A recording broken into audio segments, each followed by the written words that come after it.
I wanted to go into the next section, moving over from the sun into Egypt. The South Americas into Egypt, and the worlds that existed and the remnants of it, and how our society today is stuck in this space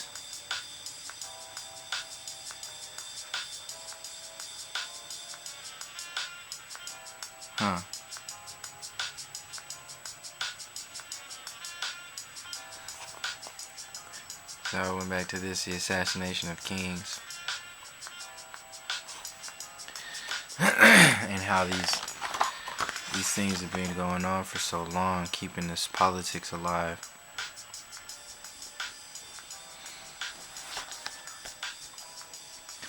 The politics of ruling and control, and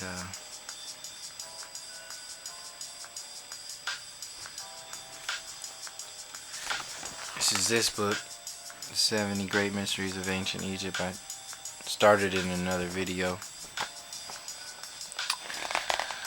but I didn't finish it, so I figured I'd go back since we were talking about gold and why the gold is hidden. The gold of the woman, the gold of the man, the gold of the child, the gold of the planet, the gold of the sky. Everything that you can consider top shelf reality gets filtered and hidden away. Trained to think that it's part of some, elite system, but it's not. It's the system that itself is elitist. The entire system itself is elitist. And when we get caught up in the nuts and bolts of the fact that the entire system exists, or caught up in the nuts and bolts within the system and not look at the actual fact that these systems exist, then we miss out on a lot of possibilities and potential, and things that were right beneath our noses, right beneath, right in front of our faces, and the storylines of everything.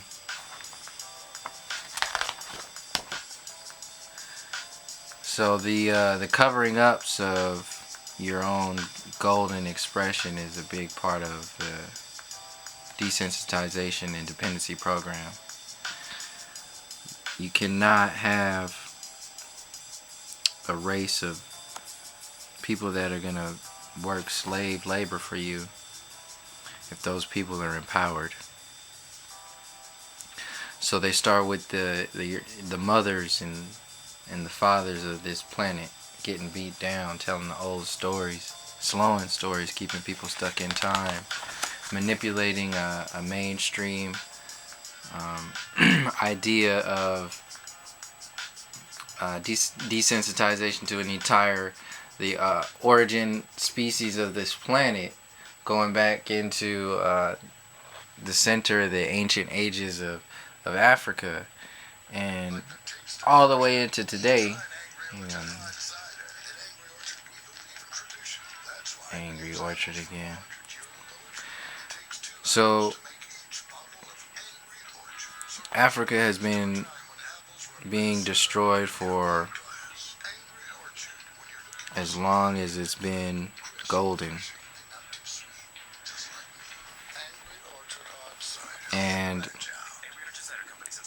You can see today in the movies how it's all funny and fun and games, that the joke, the so-called understanding of the black man always gets killed first in a movie. He's always gonna die first. The fact that that is a level of consciousness itself is really, really deep. There's some deep programming that, like, there's an intent there. That's the main point. There's an intent, and this is where it goes all the way back to, like, the beating downs on the psychological scale. The fact that that exists, and the fact that next that we're okay with that kind of stuff being in our reality. But what does that mean? Like, over and over again when that happens, it's just kind of like, oh yeah, another black person is dying, and then that idea, the word black, and then that's a desensitization program, just like the word white is a desensitization program and an upsensitizing program once you realize the magic behind it, of connecting it to the pictures of deities in religious books that get sold all over the planet. It's a pretty big deal. So the things that we allow to exist, and we actually sell to our kids. We sell these stories to our kids and tell them, hey, this is your reality, this is how it is, you gotta find yourself a good job, get a good go to school, get a good degree, find a good woman, and do all these other things that everybody else has been doing. Like, all these old, just keep repeating the same old story. And then before you know it, it's time to go.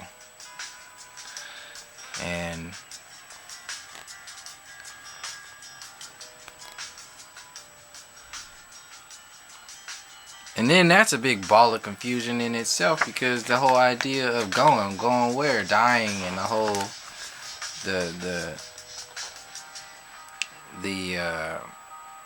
the separation that's between the human being and death. And we celebrate birth so much, as birth and death is just a door. So when we come into birth, it's a celebration. When we die, it's supposed to be a celebration in itself. We are moving. Our experience is chosen to move, and that's what happens when we create a separation from an experience as deep as it. Just like birth is an experience, and it gets treated like a format, like a structure. So death is another form, and the Egyptians knew about this process. They knew about what's been going on. And when you share that information, or when you have that information, you are creating an empowered space, an empowered individual, an empowered collective, an empowered community and culture, if it's utilized for the service to others, not the service to a self. The control and the ownership is where it comes into the service of the self. And when you start, that's when all the manipulation comes into being. But we've grown out of that space, and we're realizing our connections and realizing our own golden centers and our own expressions of this divine source.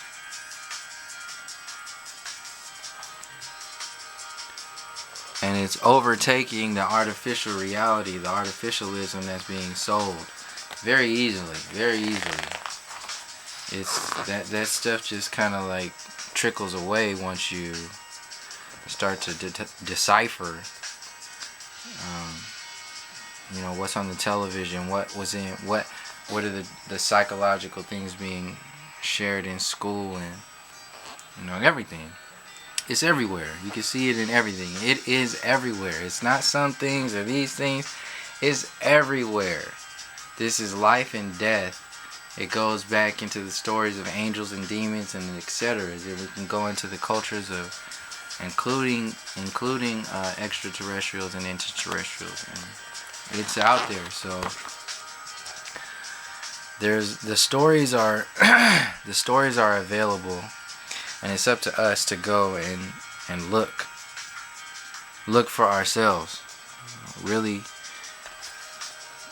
Really go out there and ask these questions, and as we're asking questions to the external, we're simultaneously asking and answering those questions of how that relates to the individual, the self. How does this translate, interpreted into my heart, into the collective heart, into the collective inner child's heart?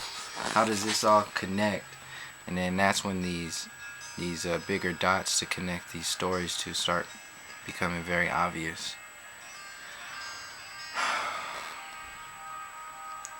Stuff's very much obvious. And when we start to realize there's more stuff that hasn't been told, hasn't been said, than what's been shared, we'll want to wait and go slowly in our processes of unlocking stuff and awakening. We call awakening. It's healthier that way. We don't want any it's like you don't want to rip a band-aid off, and it's a whole process. It's different for everybody. Everybody has their own style, their own way, their own format and time. I can only share my observations of how I've gone through it.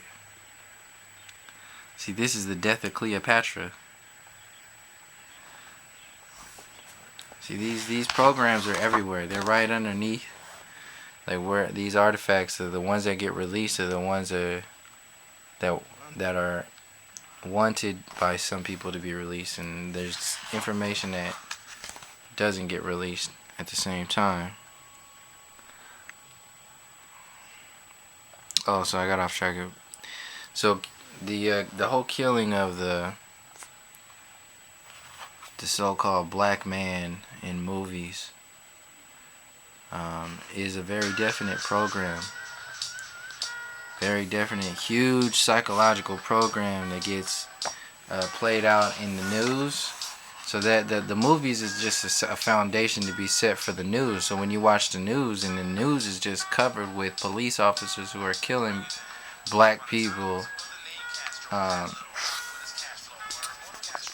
There's everywhere you look, there's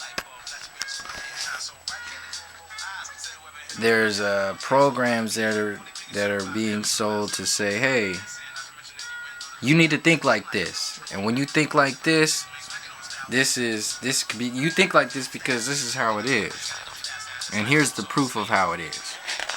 You watch your movies, you watch the news, you watch your TV shows, you watch the people you look up to, you look at all that stuff. Music make me beat up. You look at all that stuff and you see the connections and realize that, whoa, this really is telling me to think a certain way and be a certain way, and it's all designed to keep us separated.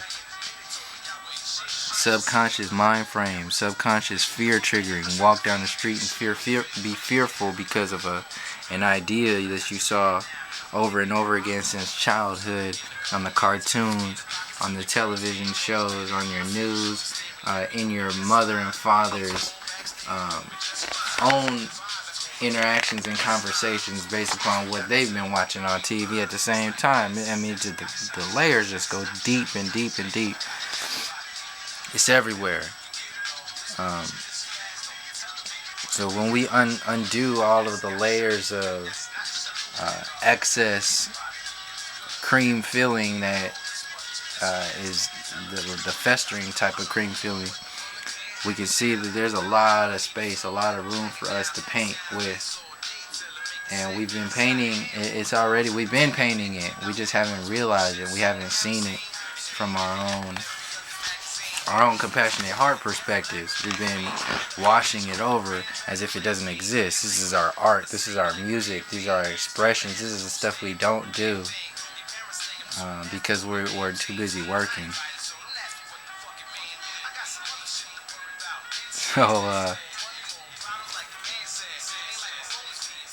dancing on the streets, saying poetry at the bar station, writing poetry for people here and there. People are doing this all over the place. People are sharing their art for free, for donations, for whatever it is. Everybody is out doing this stuff slowly but surely in their own time, realizing these stories that have been played out and undoing this process internally, individually, and collectively.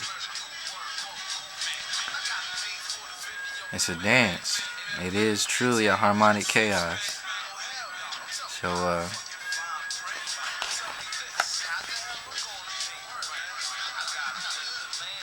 keep painting those hieroglyphics.